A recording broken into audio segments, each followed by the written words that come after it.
Alright, so today is Monday, October.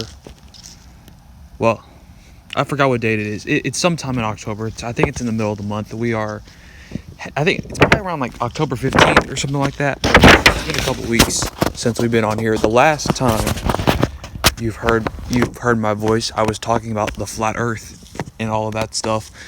And I did record a video last week, but the video, like, whenever I record videos, I record the video and then I come back to it later and then I add some editing and then I upload it to the internet. Well, this past week I recorded the video and then I forgot that I haven't uploaded it because I thought I already did upload it. So then I just got rid of the video completely, and then I realized that I haven't uploaded it. But it was actually a pretty good video. I talked for like half an hour about a whole bunch of stuff, but I already forgot about exactly what I talked about. A lot of the times after recording videos, I completely forget about what my last video was about. But I do remember 2 weeks ago I made a video about the flat earth. It actually got quite a few views for my channel. At least it got like 16 views. We even had some viewers who were like not people who follow my Instagram account, which is, I think, is a new thing, because majority of people who watch these YouTube videos, if anyone does, probably comes here from Instagram. That's kind of my strategy. I'm trying to build up my Instagram account, then take those people from Instagram to YouTube. And then as we get more subscribers on YouTube, eventually we'll just naturally have people like, YouTube's going to start recommending my content to just normal people. So it's not just going to be from Instagram. But that's kind of our foundation right now. It's Instagram. So, it's a very important tool, and that's one way in which you can use social media for productive purposes. And it is a good reason why social media is not just terrible. It can actually be used for uplifting purposes. Not everything, like, I think a lot of people completely misuse social media. They completely waste this resource that can literally like make you a ton of money.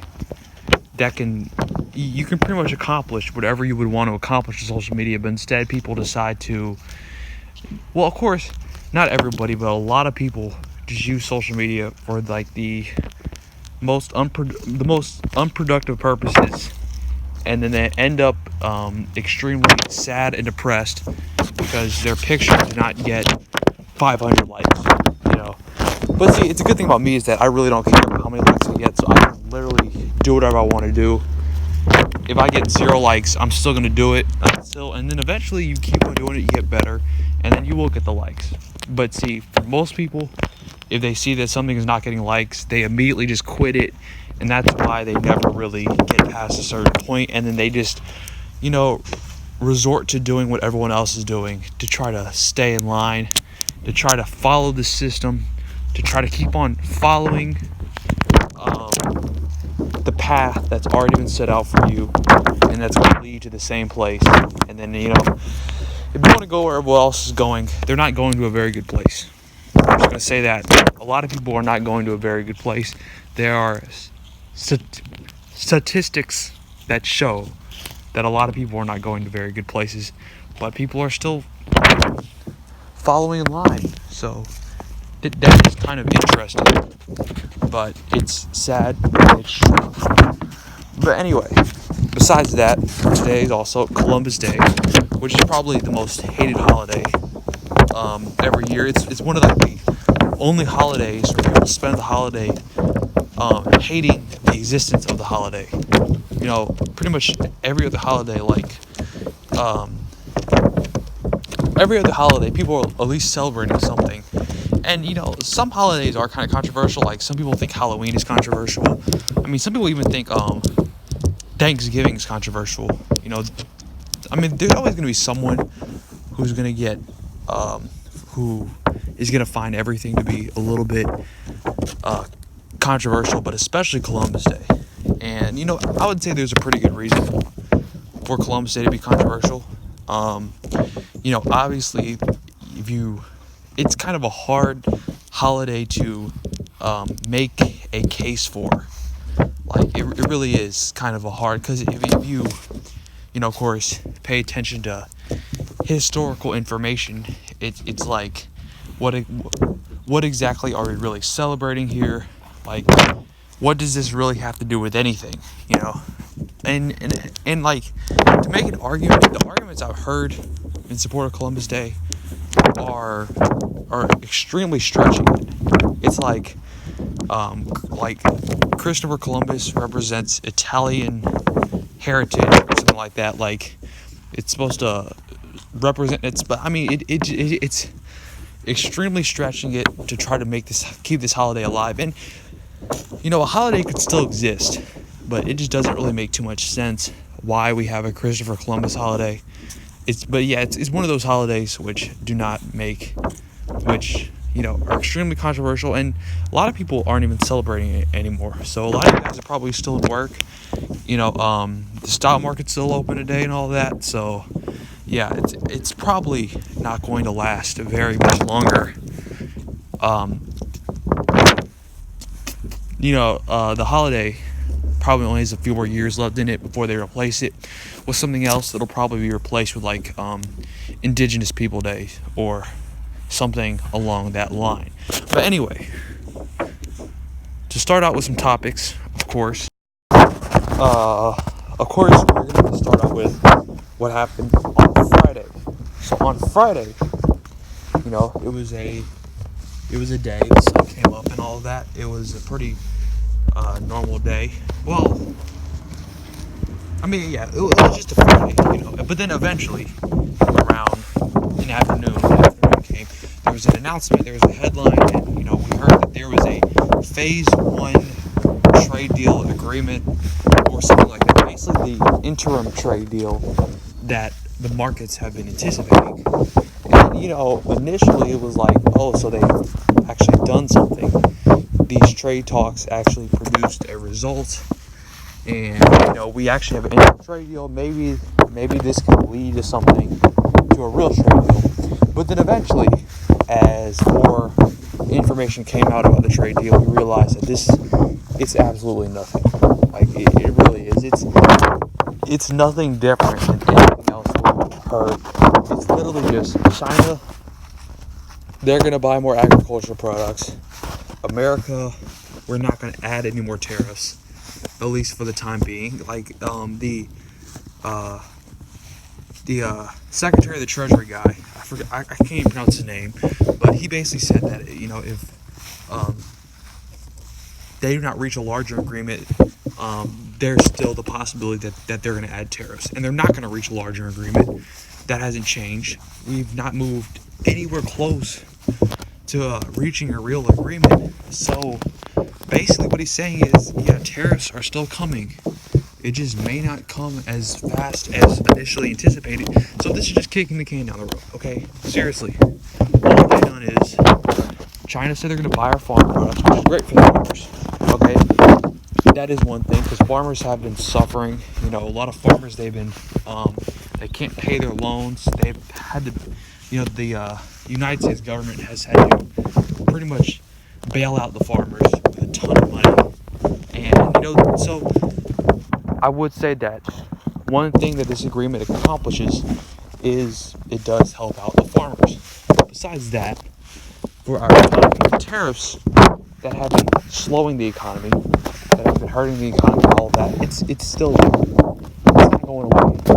They just claim that there's a possibility that we won't have to add more tariffs. But if nothing happens, then we'll still have to add tariffs anyway. And that will just make things worse. And pretty much, we've been hearing two different things. On the American side, the president, Donald Trump, is saying how amazing this deal is, how it's the usual stuff. We've heard this before from him. It's just, he's talking about how China wants to make this deal more than us and all of that. But, when he says that China wants to make this deal more than us, it doesn't really hold up. Because when you hear what comes out of the opposing sides, for from America, we're hearing all of this stuff about how great this deal is and how this is going to happen. But on the Chinese side, they're basically saying nothing's really happening. They're saying nothing's even been written. They need to make more meetings to even complete the phase 1. So this is not just a fake trade deal. This is a fake trade deal. Okay, it's one of the. It's not even just a fake full trade deal. It's a fake trade deal. And China pretty much said that. China said, we're still going to have more meetings, and the more meetings we have, it's just going to add more uncertainty, and the uncertainty, which has just been slowing the economy, is only going to get worse. Now we have all these other meetings. Now people are starting to realize that this phase 1 thing, first of all, it doesn't even exist yet. Second of all, even if it does exist, it doesn't really mean anything towards solving the trade war problem. Once again, the trade war is not really about how many farm products the Chinese are buying from us. The trade war is really about the Chinese entire structure. And this is deeper than just their economic structure or their financial markets or currency. It goes all the way to the way their government works, to their culture, to their entire system. The system that the Chinese have been having for years.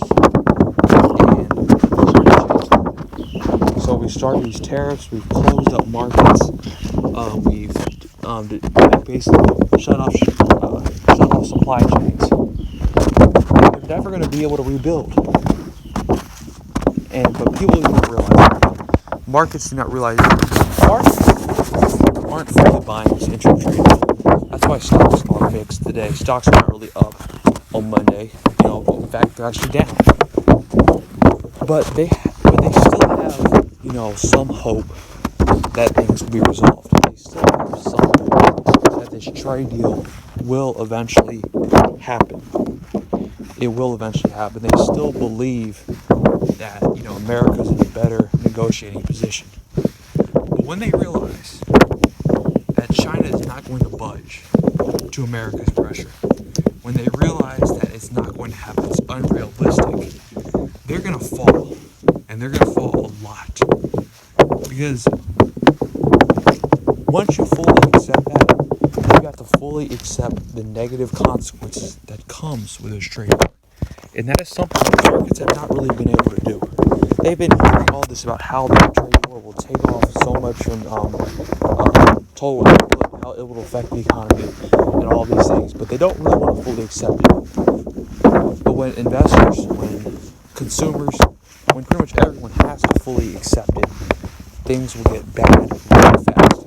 And then America will be left with options. Either we give in and we end the trade war, or we're going to end up in a long, sustained period that could last years and years and years of this back and forth, and it's going to hurt the economy. But see, here's the thing, it's kind of a lose-lose. Because if we back down to China, that is a major sign of weakness, and that could be the nail in the coffin for America's global domination. America's our dominant position in our world, that could seriously be damaged if we just kind of bow down to China and pretty much just give in. Because then we're basically admitting that, we aren't as powerful as we thought we were. And this illusion that America is so powerful is what keeps America on a pedestal above everyone else.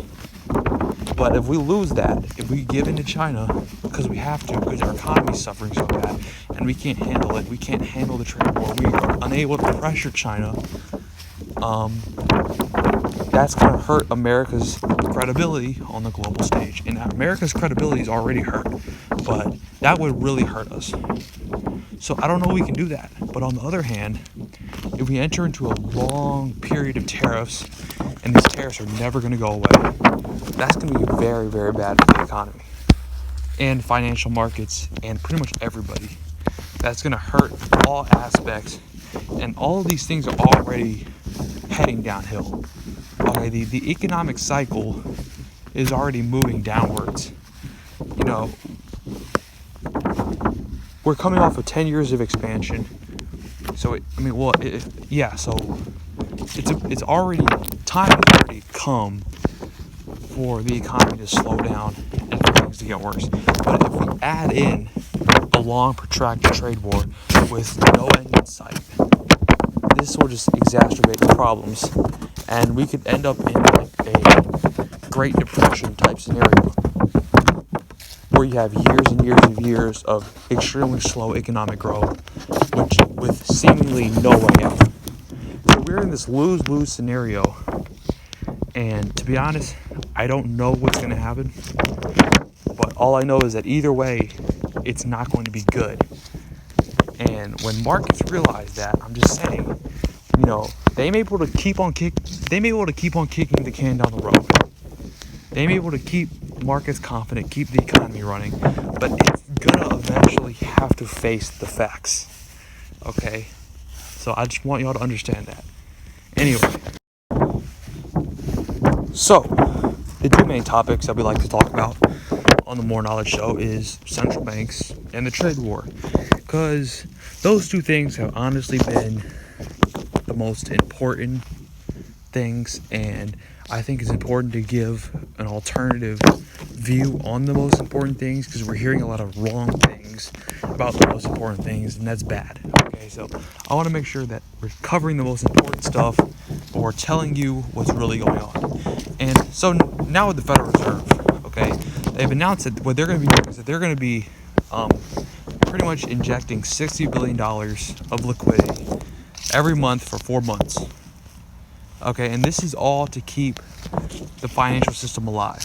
This is to keep liquidity in the financial system so things do not completely collapse and topple on itself. Now, what the Federal Reserve is telling us is that while this seems like quantitative easing, which was used, like quantitative easing was last used in the Great Recession to keep the economy alive, they're saying it's not quantitative easing because this is not used to stimulate the economy. That's not the purpose of this. The purpose of this is just to keep the financial system healthy. So while they're doing the same things as quantitative easing, they're claiming the reason for doing it is not the same, so it's not quantitative easing.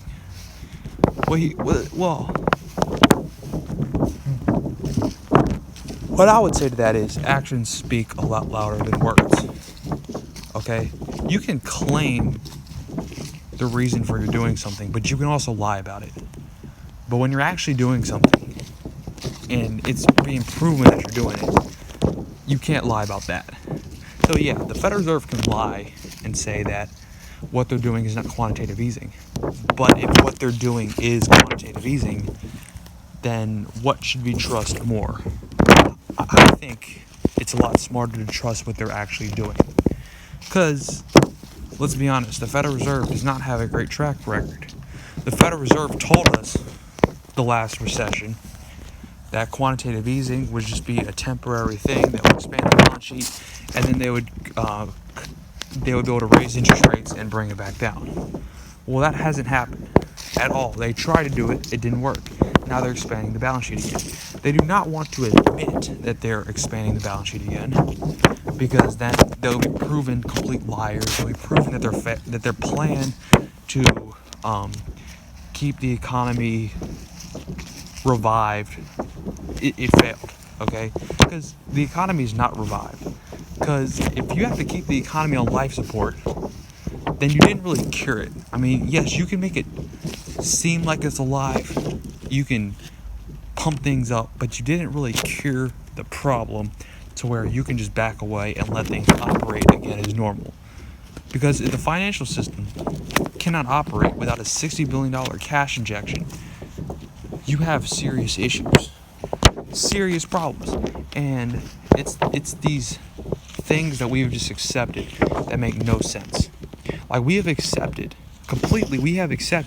that we can let the chairman of the Federal Reserve stand up there on a podium and say the economy is great, and then in the next sentence say that we need $60 billion of cash injected every month to keep the thing alive. That's like telling a dying person that their health is amazing but then tell them that they're going to have to be on life support for the next few years. Like, you can't have that. If you're on life support, your health is obviously not amazing. Yes, they can keep you alive or make it seem like you're alive, but you're pretty much dead. Okay? Yeah, I mean, but people have accepted this, and it's kind of incredible. But I'm just wondering, how much longer can the Federal Reserve lie to people? How much longer can people hear these two things that completely are the opposites of each other and accept both? It doesn't make any sense. How could you accept that the economy is great but also accept that the economy is having to continuously be bailed out? How can you accept that the Federal Reserve tells you one thing and then they end up doing another? How much longer can you allow that to happen before you realize that there are serious problems that the Federal Reserve is not addressing? They're not addressing none of these issues. The central bank is not solving them. They're simply delaying them. And in some cases, they're making them bigger. People just have not fully realized that yet. Same thing with the Chinese trade war. You know, people hear the president say how America is, we have this, you know, we're going to easily win the trade war, you know, saying all these things, but what's actually happening? The exact opposite. He's telling us how China is struggling, but China is the one who seems calm about it. China is the one who's like, China is the one who's not hyping up the trade deal. We're the one hyping up the trade deal. People are accepting these two things, and it doesn't make any sense. And people haven't woken up to that yet. But eventually people will. I believe people will, because I think people still have brains. I think people can still think. Okay? People can be fooled for a while, but eventually they wake up and they realize. And when they do realize, you know, when people's brains all together start readjusting to reality, things will get bad very fast. And it's going to happen. Okay, but the longer people stay fooled, the more mistakes they make. And the more mistakes they make, the more imbalances build up. And the more imbalances that build up, the bigger the correction will have to be. Alright? But anyway, I just want to say that. Because, you know, originally with this whole thing with the Federal Reserve, it was supposed to last like a week. You know, they're supposed to just pump in some money for maybe like a few days, and then the Federal Reserve could back off. And then the financial system could operate again. Well, clearly, if they're having to continue to extend the amount of time that they're taking to continue to pump money into the financial system, to keep liquidity in the financial system, there is a fundamental problem in the financial system that is much deeper than one little event that happened and they quickly solved it. It's not one little event, it's something serious. Okay, it's a serious problem in the financial system that, if it's not continuously held on life support, will collapse everything. But, you know, I just don't understand how people can see that, but then also say how wonderful things are, how strong the financial system is, how much things have improved since 2008, when really, you know, you look at the individual positions of many people are not much better off since the last recession. In fact, some people are worse off. But, you know, some people who themselves are worse off, they still have tricked themselves into thinking that they are better off. It's incredible how this mind manipulation is done. But let me just tell you, this mind manipulation is not done on accident. It's done on purpose.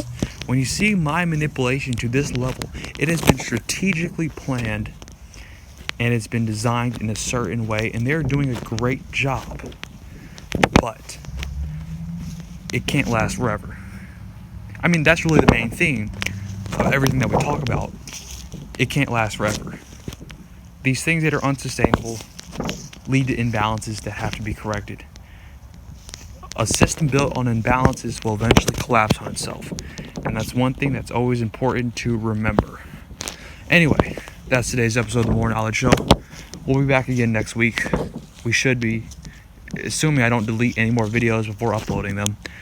But anyway, have a great day. I'll see y'all next week.